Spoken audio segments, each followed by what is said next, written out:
ಬೀದರ್ನಲ್ಲಿ ಹಣಕ್ಕಾಗಿ ಶೂಟೌಟ್ ಪ್ರಕರಣ, ನ್ಯಾಯಕ್ಕಾಗಿ ಮೃತ ವ್ಯಕ್ತಿಯ ಕುಟುಂಬಸ್ಥರು ಪ್ರತಿಭಟನೆ, ಸ್ಥಳಕ್ಕೆ ಸಂಸದ ಸಾಗರ ಖಂಡ್ರೆ ಭೇಟಿ, ಸಾಂತ್ವನ.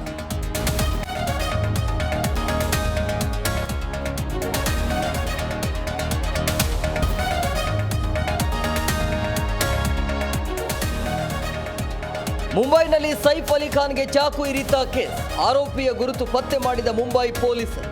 ಅಪಾರ್ಟ್ಮೆಂಟ್ ಸಿಸಿಟಿವಿಯಲ್ಲಿ ಶಂಕಿತ ಚಲನವಲನ ರೆಕಾರ್ಡ್.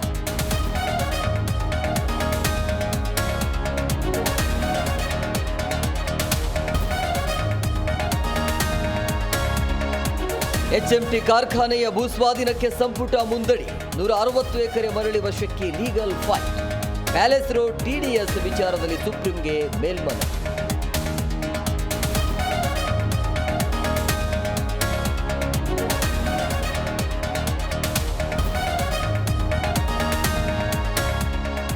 ಕೆಪಿಸಿಸಿ ಅಧ್ಯಕ್ಷಗಿರಿ ಬಗ್ಗೆ ಕಾಂಗ್ರೆಸ್ನಲ್ಲಿ ಟಾಕ್ ವಾರ್. ನಾಳೆ ಸತೀಶ್ ಜೊತೆ ಸುರ್ಜೇವಾಲಾ ಮಾತುಕತೆ ಸಂಭವ.